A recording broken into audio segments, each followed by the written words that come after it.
Okay, let's jump right in. Today, we're diving into a fascinating and honestly slightly terrifying explainer that gets right to the core of how our everyday behavior is quietly shaped.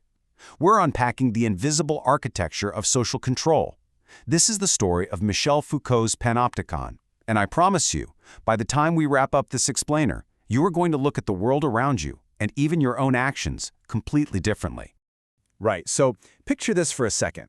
You're just going about your normal day, walking down the street, sitting at your desk, or maybe scrolling on your phone late at night. What if someone was watching you every single second? But here's the real catch. You could never know for sure whether they were actually looking at you or not. Just imagine that persistent knot of anxiety in your stomach. Imagine the sheer paranoia of feeling a pair of eyes burning into your back, constantly judging your actions, but every time you turn around to check, nothing, just a blank window. How much would that change the way you act?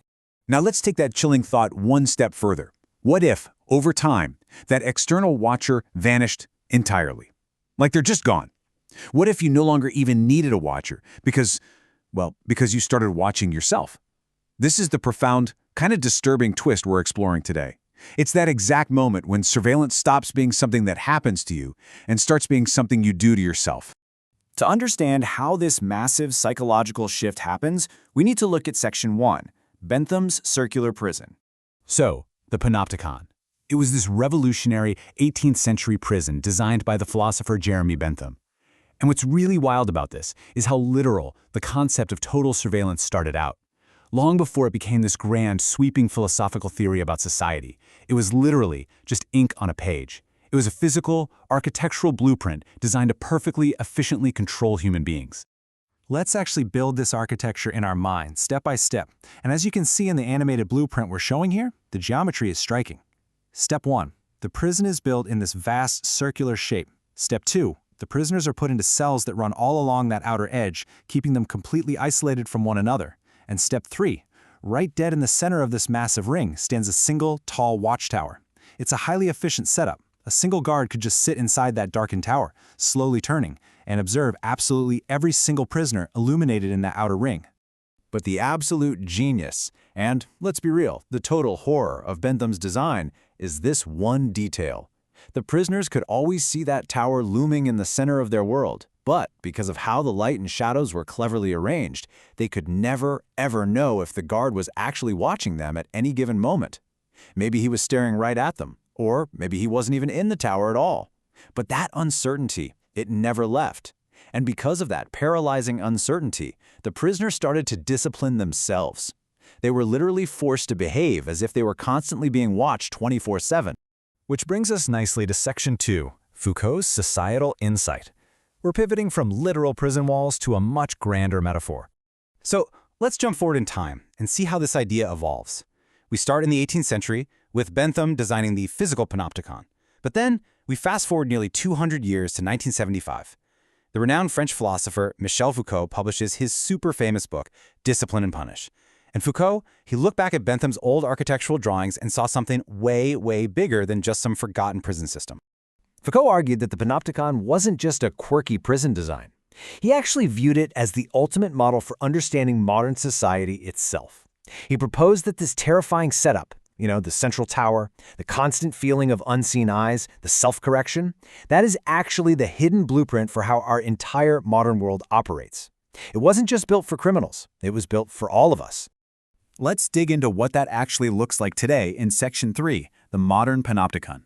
According to Foucault, modern institutions operate basically the exact same way as that circular prison. Just think about these environments for a second. Schools and universities, hospitals, factories, our offices, and, of course, the ultimate modern example, social media platforms. In all of these spaces, we constantly feel like someone is watching us, right? It might be a teacher grading you, a manager tracking your keystrokes, a security camera on the corner, or just thousands of anonymous strangers judging us online. The watchtower is literally everywhere. And this comparison perfectly illustrates how control has evolved. Over on the left, we've got the literal prison. Power here is really obvious, it's heavy, it's physical, you've got chains, thick walls, and external guards using brute force. But look at the right side, the modern Panopticon. Here, power is soft, it's quiet, it's practically invisible. It relies completely on internal regulation and self-monitoring. Foucault's whole point was that true, effective power doesn't need brute force. The most effective power quietly sneaks into our minds, shapes our behavior, and basically teaches us to police ourselves without anyone ever having to raise a finger. And that leads us to the real climax of this explainer. Section 4. The guard inside you. So here's the big takeaway. When people start monitoring themselves, authority doesn't need chains or walls anymore. The individual becomes both the prisoner and the guard. You monitor your own behavior, your own speech, your own productivity. You're constantly adjusting how you act, not because someone is definitively watching you right at that very second, but simply because you believe they might be. The watchtower has basically been packed up and moved from the center of the prison straight into your own head. If there's literally one thing you remember from today, let it be this thought, inspired by Foucault's work. The perfect prison is not the one with the strongest walls, but the one where the prisoners become their own guards. I mean, wow, that reveals such a deep truth about our world. Power isn't just laws and physical force. Sometimes the absolute strongest form of control is the one we just willingly carry around inside ourselves. So, as we wrap up this explainer, I really want you to think about those glowing screens in your pocket. Think about the cameras on your streets, and notice the way you change your behavior when you think someone might be looking. It leaves us with this one massive lingering question. Are we truly free, or are we just living inside a modern panopticon, beautifully disguised as everyday life? Definitely something to think about the next time you feel those invisible eyes on you.